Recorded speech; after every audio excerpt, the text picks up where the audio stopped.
महाराष्ट्र राज्याचे उपमुख्यमंत्री माननीय अजितदादा पवार यांच्या निधनाबद्दल पलूस येथील जनसंपर्क कार्यालयाच्या वतीने भावपूर्ण श्रद्धांजली अर्पण करण्यात आली।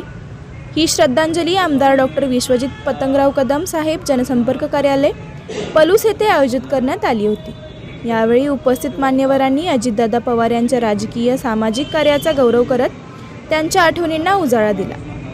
त्यांच्या निधनाने महाराष्ट्राच्या सार्वजनिक जीवनात निर्माण झालेली पोकळी भरून न निघणारी असल्याची भावना उपस्थितांनी व्यक्त केली। या श्रद्धांजली सभेत रयत शिक्षण संस्थेचे उपाध्यक्ष महेंद्र लाड, पलूस नगराध्यक्ष संजीवनी पुदाले, पलूस सहकारी बँकेचे अध्यक्ष वैभवराव पुदाले, माजी गटनेते सुहास पुदाले, युवक नेते भरत इनामदार, जगदीश पाटील, गटनेते गणपतराव पुदाले, नगरसेवक माणिक भोरे, संदीप शिसाळ यांच्यासह काँग्रेस पक्षाचे अनेक पदाधिकारी व कार्यकर्ते उपस्थित होते। श्रद्धांजली कार्यक्रमाच्या शेवटी 2 मिनिटांचे मौन पाळून दिवंगत नेत्यास आदरांजली वाहण्यात आली।